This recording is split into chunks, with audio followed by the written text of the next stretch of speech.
Alhamdulillahi Rabbil Alamin.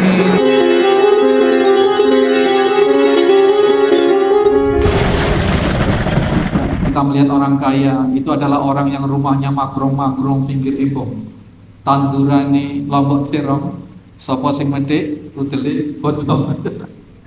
Sepertinya itu, rumahnya bertingkat, punya kendaraan bagus. Semakin kendaraannya mewah, semakin kita anggap itu orang kaya.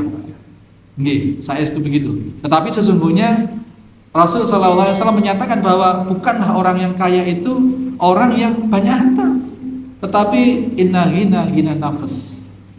Sesungguhnya orang yang kaya itu adalah yang kaya hati. Kaya hati itu gimana? Orang yang qanaah, orang yang mampu merasa hidupnya cukup, sehingga dia tidak melanggar aturan untuk terus menambah hartanya.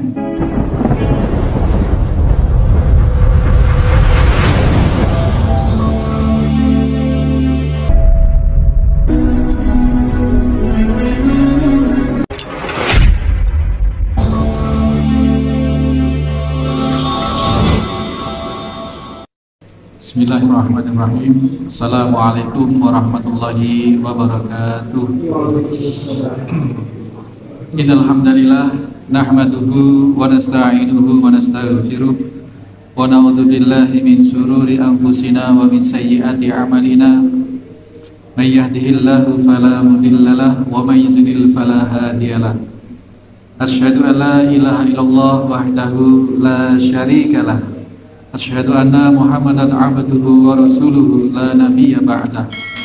Allahumma salli wa sallim wa barik ala Muhammadin wa ala alihi wa sahbihi wa mawala. Bapak-bapak, ibu-ibu, hadirin hadirat di Masjid Al-Muslimun Curah Jero Panji Situbondo, juga segenap mustami dimanapun berada, rahimani wa rahimakumullah. Bukanlah orang yang kuat itu adalah orang yang menang gulat, yang menang panco, yang menang berkelahi, yang menang berperang. Tapi sesungguhnya yang dinamakan kekuatan atau kuat itu adalah orang yang mampu mengendalikan dirinya dikala marah. Ini yang kita maksud membalikkan logika jahiliyah, Pak. Selama ini kita tertipu dengan satu wujud yang terlihat. Oh, orang kuat itu yang badannya besar, kayak Mas Robi, ya, 90 atau 80 Mas? 80 kilo. Adiknya itu Mas Semi, ini 70 kilo, Masya Allah. Naik sepeda Revo, anginnya kurang, akhirnya bannya pecah. Ya, selama ini kita persepsinya seperti itu, Pak. Orang kaya, kita melihat orang kaya itu adalah orang yang rumahnya makrong-makrong pinggir embong, tandurane lombok terong, sapa sing medhik udele bodong. Sepertinya itu, rumahnya bertingkat, punya kendaraan bagus. Semakin kendaraannya mewah, semakin kita anggap itu orang kaya. Nggih, saya itu begitu. Tetapi sesungguhnya Rasul sallallahu alaihi wasallam menyatakan bahwa bukanlah orang yang kaya itu orang yang banyak harta, tetapi inna ghina nafs. Sesungguhnya orang yang kaya itu adalah yang kaya hati. Kaya hati itu gimana? Orang yang qanaah, orang yang mampu merasa hidupnya cukup, sehingga dia tidak melanggar aturan untuk terus menambah hartanya. Kalaupun dia terus menambah harta, itu dengan cara yang dihalalkan oleh Allah Subhanahu wa ta'ala. Orang yang kaya, seberapapun banyak hartanya, sesedikit apapun banyak hartanya, dia bisa mencukupkan kebutuhan dirinya sehingga dia sempatkan untuk berderma.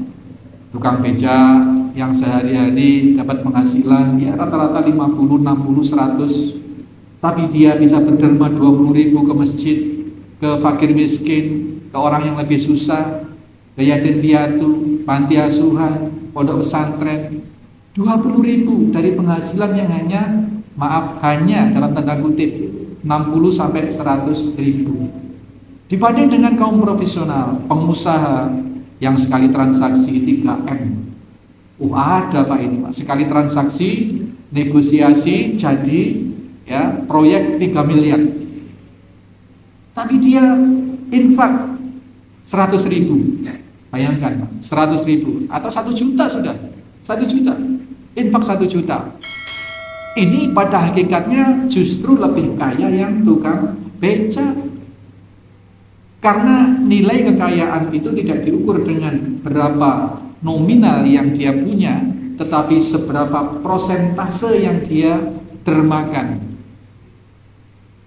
Yang tukang beca merasa cukup dengan kehidupan 160 sampai 100.000 sehari masih bisa berderma. Dia kaya, Pak. Tapi orang yang punya transaksi 3M, dia infaknya 1 juta, itu kalau infak. Jarang ya, meskipun orang kaya raya itu infak 1 juta jarang. Paling-paling ya 300.000. Paling-paling kalau ada event yang diumumkan itu bisa-bisa ya banyak lah, kan 5 juta. Ya tergantung kepentingan kadang-kadang.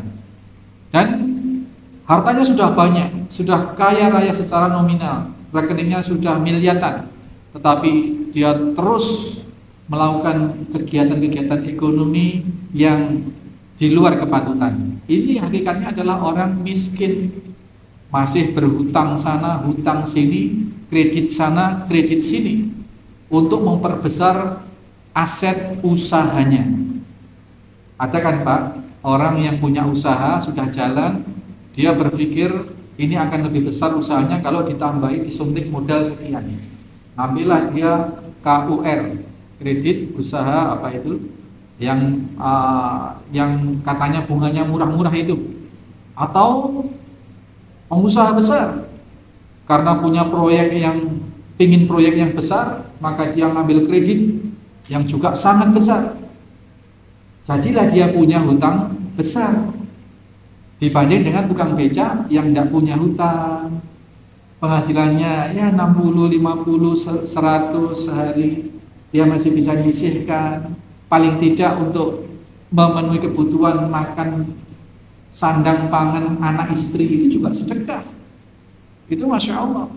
Jadi yang dinamakan kaya bukanlah orang yang berlimpah harta, tetapi hina nafs tadi itu. Kekayaan dalam hati, orang yang bisa qanaah, merasa cukup sehingga tidak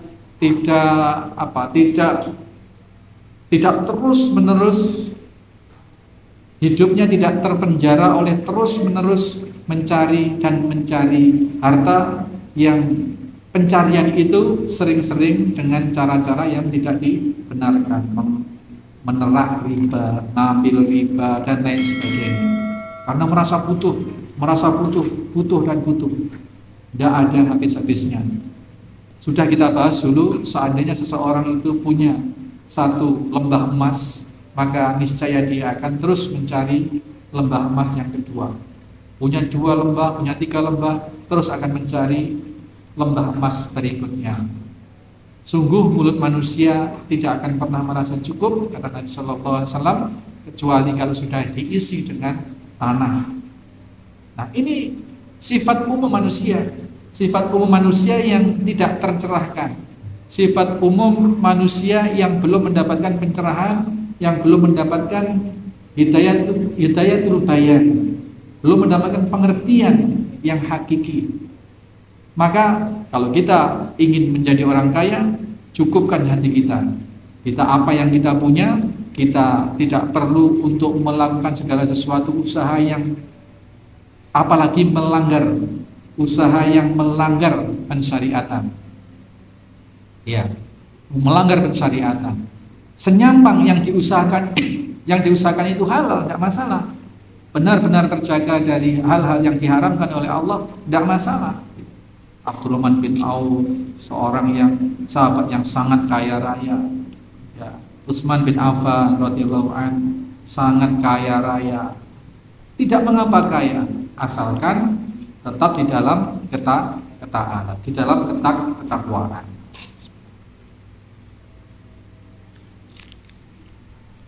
Ini kita masih dalam tema membalik paradigma jahiliyah. Tadi Rasul memberikan clue atau memberikan satu bentuk contoh bahwasanya orang yang kuat itu bukan orang yang tegap, gagah, perkasa, menang di dalam pertarungan, dalam pertandingan, tetapi orang yang bisa mengendalikan nafsah, mengendalikan diri ketika sedang marah. Kita ambil contoh lagi.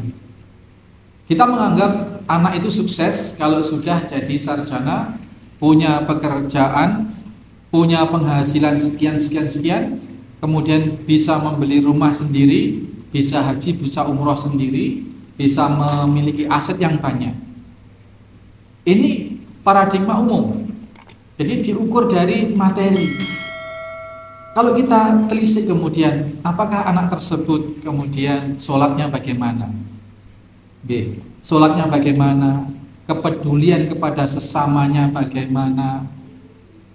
Zikirnya kepada Allah bagaimana? Zikir itu include semua kebajikan ibadah, itu adalah zikir. Apakah juga menyempatkan dalam 24 jamnya itu ada sisi waktu untuk menambah hafalan seayat demi seayat? Apakah itu?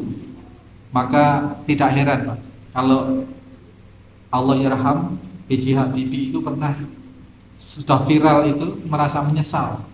Anak-anaknya semua doktor, profesor lulusan luar negeri. Semuanya sudah sukses secara ekonomi. Beliau pun juga sudah apa yang tidak didapat di dunia ini. Kehormatan, ya, jabatan, kemudian intelektual sudah mentok. Sepertinya sudah ada tidak ada ilmu akademis yang sudah yang belum diraih. Bahkan beliau menemukan.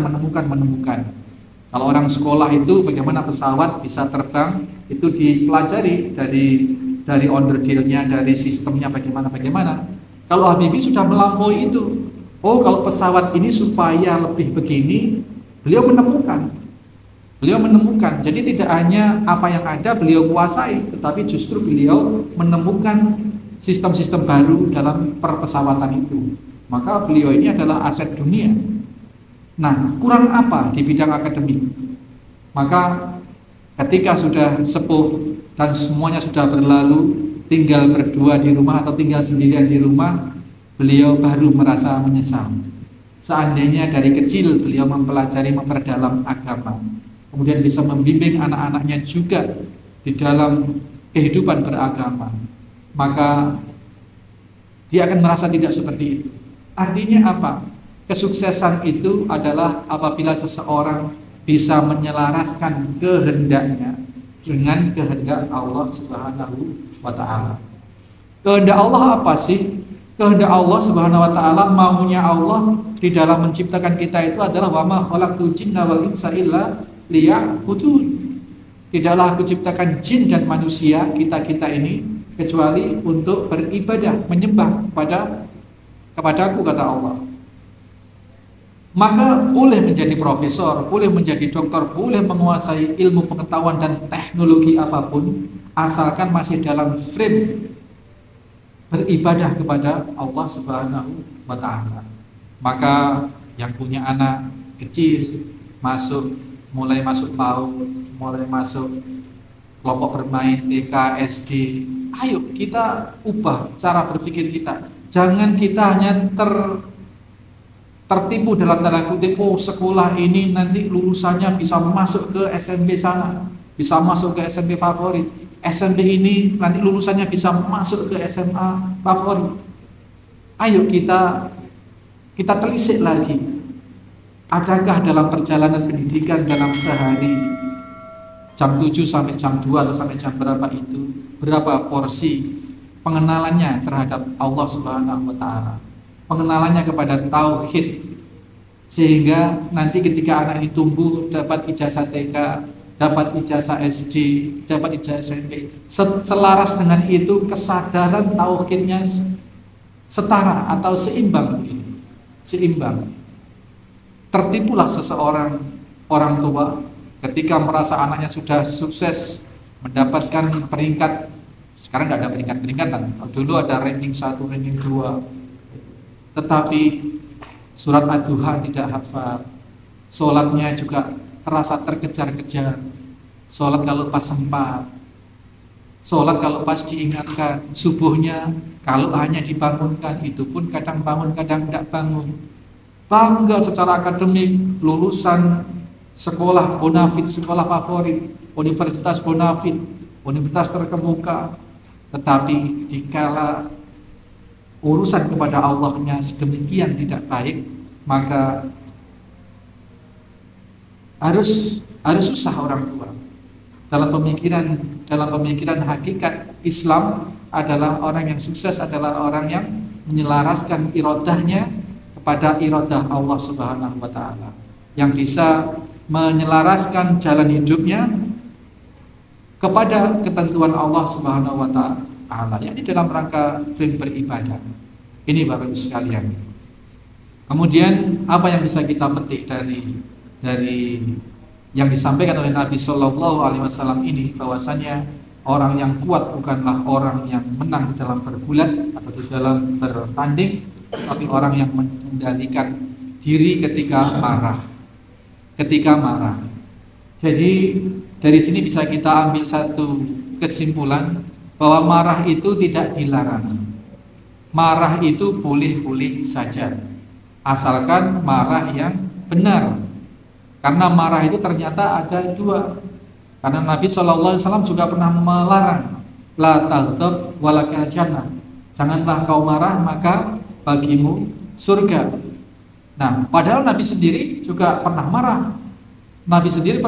Dan dari kalimat yang disampaikan oleh Nabi ini tadi, orang yang bisa mengendalikan diri, yang yamliku nafsahu indal ghadab, yang bisa mengendalikan diri ketika marah, berarti marah itu sendiri adalah bukan sesuatu yang dilarang, tetapi yang dilarang adalah yang tidak bisa mengendalikan diri di saat marah. Nabi pernah marah. Nabi marah. Sayyidah Aisyah radhiyallahu anha tidak memungkiri bahwa Nabi itu dalam rumah tangga juga, dalam kebersamaan beliau itu juga pernah marah. Tetapi marahnya Nabi tidak dalam ranah urusan pribadi, Pak.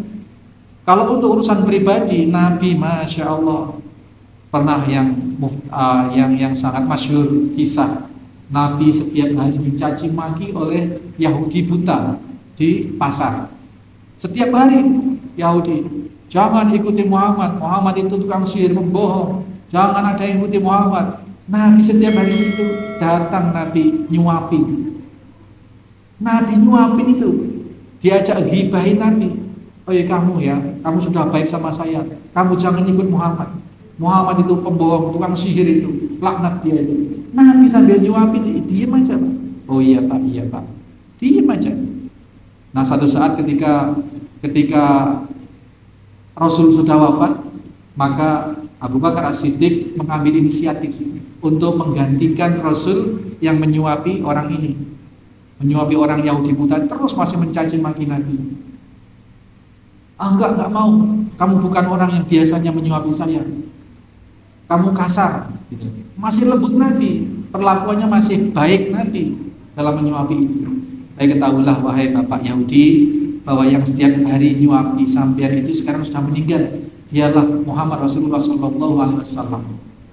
Kaget Pak orang Yahudi, kaget. Dan seketika dia masuk Islam gitu. Dikala Nabi sudah wafat. Urusan pribadi Nabi tidak pernah marah. Pernah satu saat juga, ini perbandingan saja sikap Nabi SAW ketika Nabi sedang bersama para sahabat, orang Arab Badui, orang Arab pedalaman yang terkenal kurang adab, Pak. Ya orang, katakanlah orang kampung, orang pedalaman, ya kurang berpendidikan begitu. Tiba-tiba datang kepada Nabi. Nabi itu seorang presiden, utusan Allah, orang yang dimuliakan oleh segitu banyak, oleh Semedina. Tapi apa lacur, orang ini tiba-tiba datang dan menerobos para sahabat, neguk nih Pak, neguk bajunya Nabi. Wahai Muhammad, kamu kan pemimpin kaum muslimin, kamu kan pemimpin manusia. Sementara saya berkesulitan, saya punya hutang, ayo bayar hutang saya.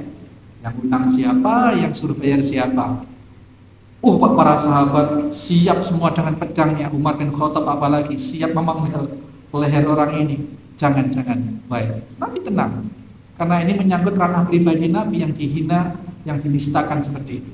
Wahai petugas Baitul Mal, ambil, adakah uang Baitul Mal yang cukup untuk membayarkan hutang orang ini? Dibayar, Pak. Ini. Dan juga pernah satu saat ketika Nabi Shallallahu Alaihi Wasallam istrinya kan banyak, beberapa hari di hari tertentu giliran siapa. Ketika itu hari itu sedang gilir untuk Sayyidah Aisyah radhiyallahu anha. Kemudian ketika Nabi sedang bersama para sahabat dan sedang bersama Sayyidah Aisyah, ada utusan dari istri yang lain, yang bernama Zainab, membawakan makanan untuk Nabi di dalam majelis itu.